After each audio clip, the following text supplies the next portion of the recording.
All right, boys, I finally have time to sit down and do this. This one was dropped off on Saturday. Told him I'd get to it around Monday. We actually were closed on Monday. So we're back in here on Tuesday.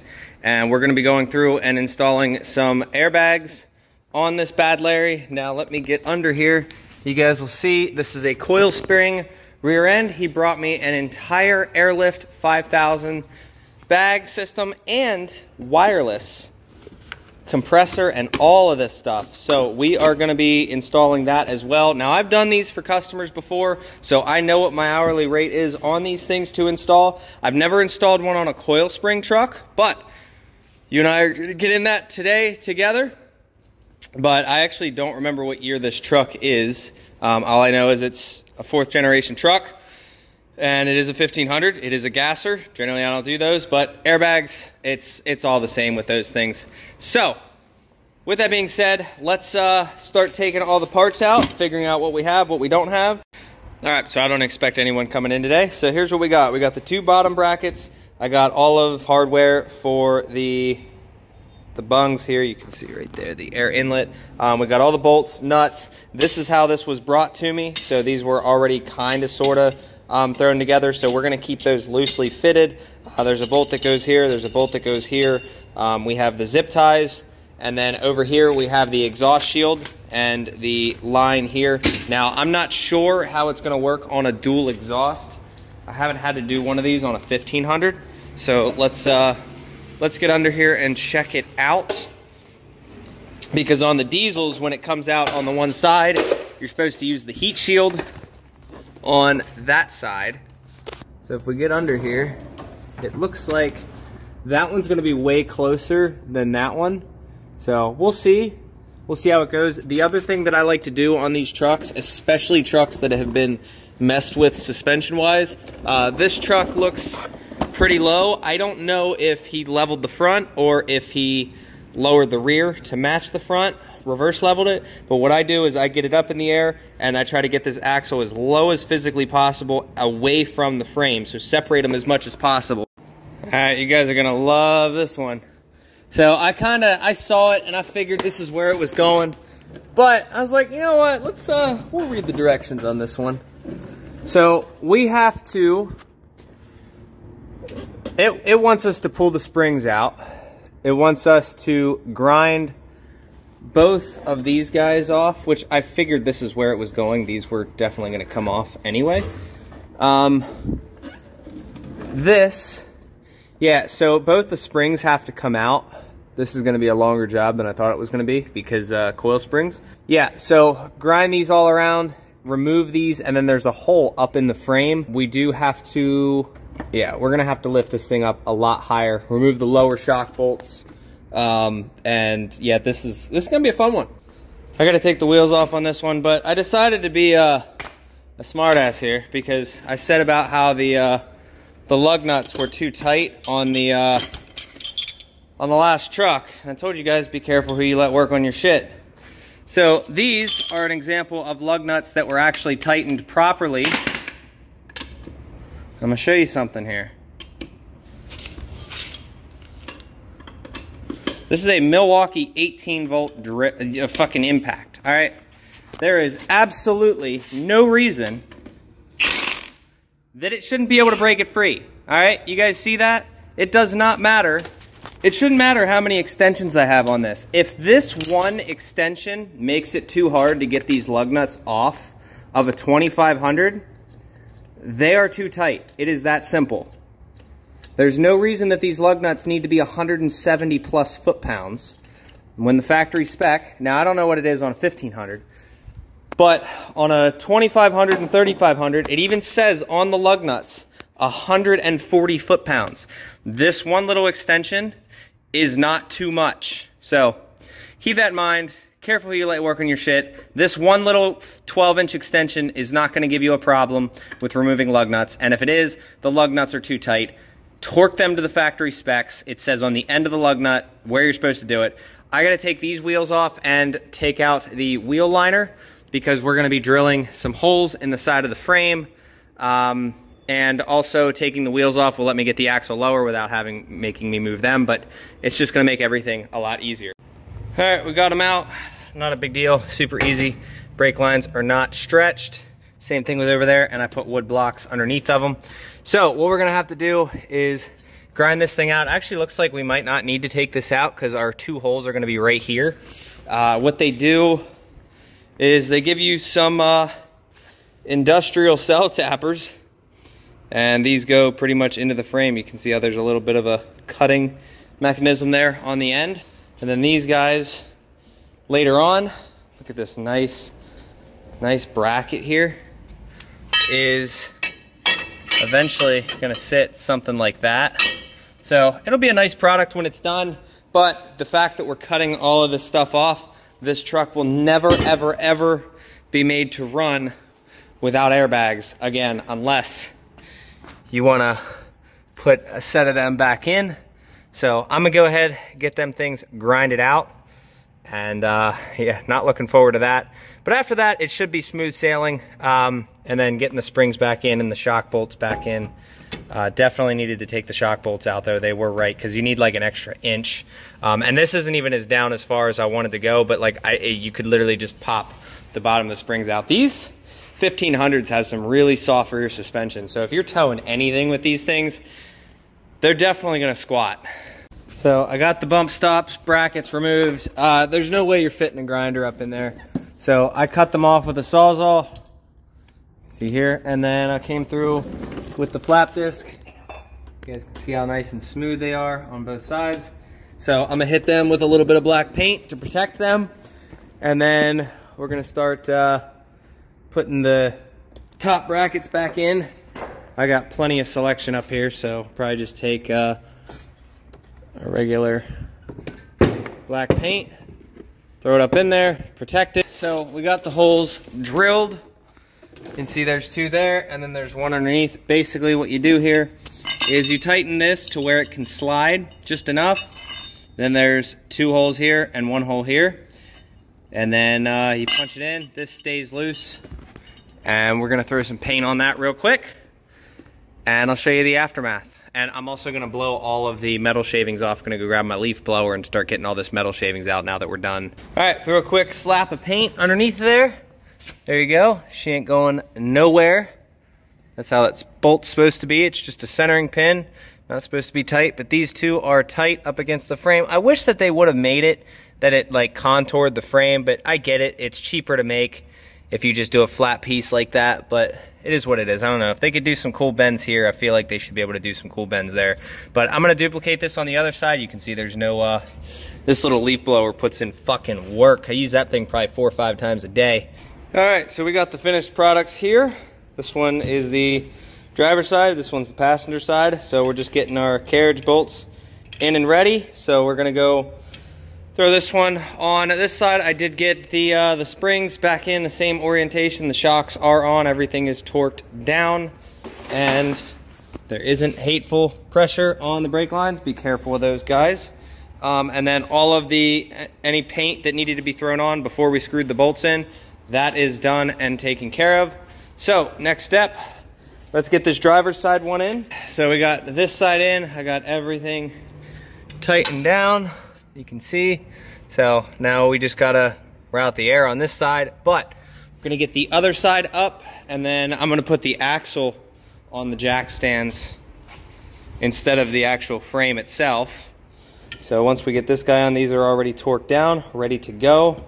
This will sit just like that on the axle. All right, so we got both the bags in there, both sides. So that means we can start wiring these fuckers up. So we're not gonna do it like the typical, you know, out the back and whatnot. This is gonna be a completely wireless system. You have the remote in the cab. So what we're gonna do is we're gonna find a place to mount this guy here, okay? Wire it all up, and then we will route our wiring and all that stuff. And then this also has an air filter, so that way this pump has a long life to it. So that all goes into here, This should be the intake for the filter, I'm pretty sure right there. And then this is the output. So these two will be positive and negative, and then this whole remote right here, this whole wire harness I got to dig through and go through. Don't worry, we're going to loom it like everything else I do. All right, so here's how far we got. I got the entire wire harness done. He had these little tiny wires in here, so I just plugged them to that because they were just wrapped around. So I have it run through the factory cowl. They recommend putting it on the passenger side up under here. So the plan right now, this is where she's sitting. This is the pictures they showed me. So I want to get more of these guys here because right now I just threw some zip ties through the factory holes, but I want to go get a couple more of these so we can replace those zip ties the whole way down. This is not me, I didn't do that. So basically that comes up, runs the whole way up, down through here, and then you can see it goes through the whole way, and all I got to do is wire in the ignition. Got to figure out the cleanest way to be able to do that, and then the system is done. All I got to do is plumb the bags, put the wheels and tires back on, and torque them down. I will check the torque spec because I doubt it's 140, but maybe it is, who knows. All right, so check it out. Next day, we're in here. 1, 2, and then there you go.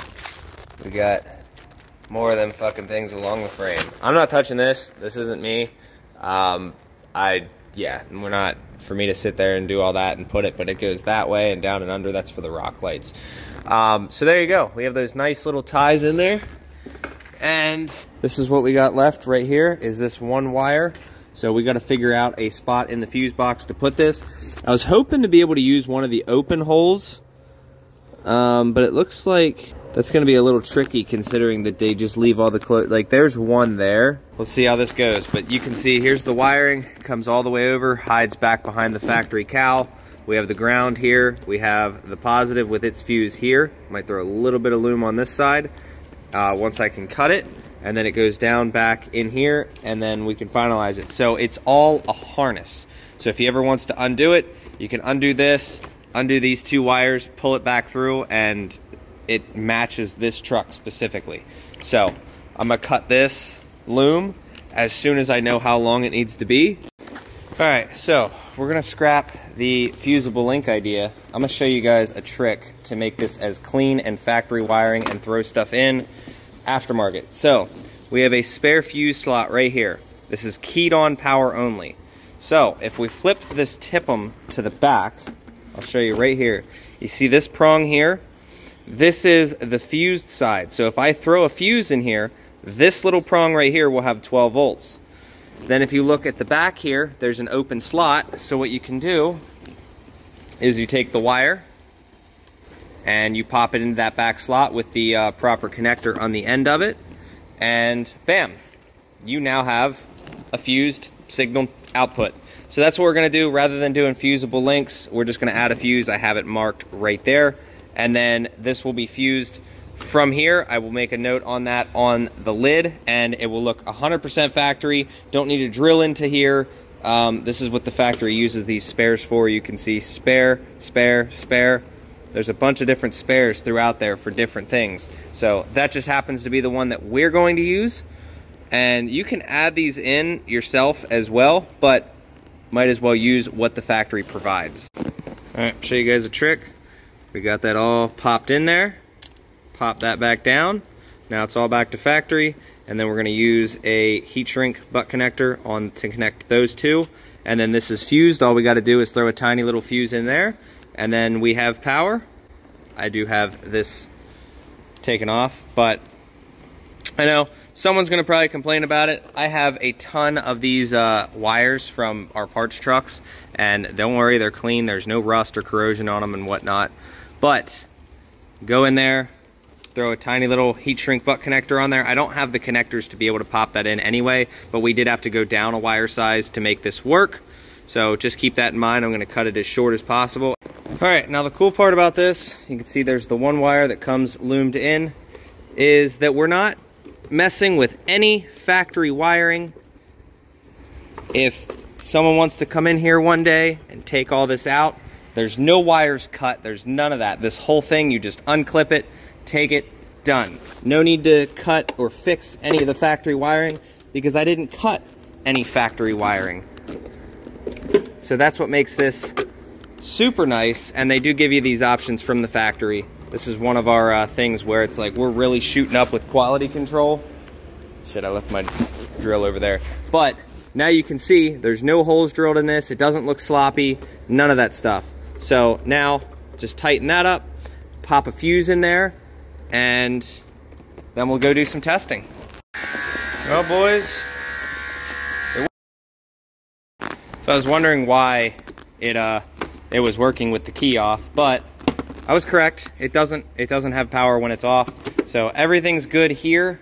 I'm gonna put the fuse back in, and then we're gonna start wiring in all of this stuff, and then we're done. We can torque the wheels down, and we are good to go.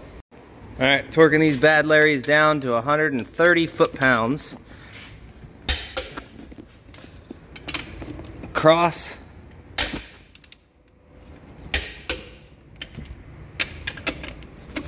People gonna complain about the extension.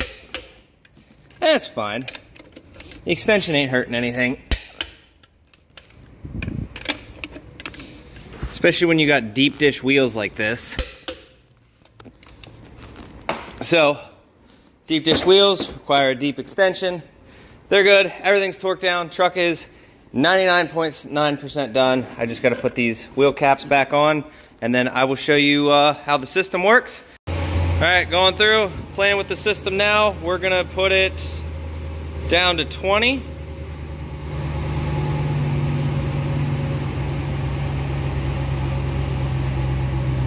I'm down to 5.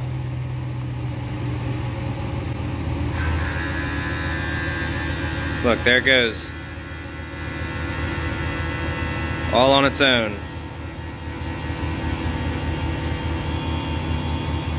Want to test it, make sure there's no air leaks. Let's pop her up to 50. No. Oh, there we go. It dumps. I'm still figuring out how to use this thing. We're gonna pop her up to 50. Make sure we don't have any leaks. This system can go up to 100.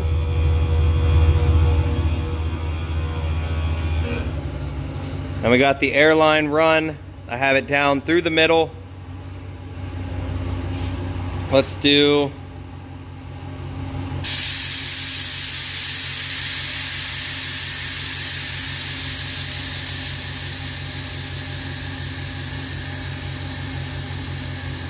look at that. All right. I say we pull this bad Larry outside and show you guys. And for anyone wondering, I do get the complaints from time to time, oh, if you filmed my truck and did this and that. We get permission from everybody that we do film, and there are a lot of times where we actually get the request to film. This one was actually requested. Kind of wanted to see what went into it, but there's just a lot of miserable people in the world that really just they just complain about things. So this truck came in, the guy wanted airbags, we installed the airbags. He asked if I could do a video on it. I said absolutely. So let's get this thing up here, and I tried to do as factory clean of an install. You guys don't gotta look at my face anymore. Factory clean of an install as possible. So like I was saying, with the wiring, there's that. This is the wiring, not this, so ignore that. This is the wiring that goes down through. You can see there's nice little grommets there. This is tightened to the frame with a U-bolt, exactly how he told me to do it. And then the air line comes in. This one here goes to the filter, and then that one runs up along the frame, and then it tees in the middle of the axle. So it goes through that airbag to the center of the axle and then splits to both of them. Now, I know I'm gonna get the comment, why did you split the airbags? And that's just how this kit makes you do it. You can add a separate port to it so that each bag can inflate individually. That's how I've run mine, but this kit is specifically made that you're supposed to tie them in together. I know it's not the best, 100%. If you can keep them both separated from each other, that's the best way, because that gets rid of the sway. But honestly, it's a 1500. The chances of you having any issues with this system, the way that it is, are so slim to none. And AirLift bags, I'm pretty sure, are a lifetime warranty. So let's get this thing up. You can see this is sitting at 5 PSI right now. Let's go to preset 2 and send it all the way up to 50.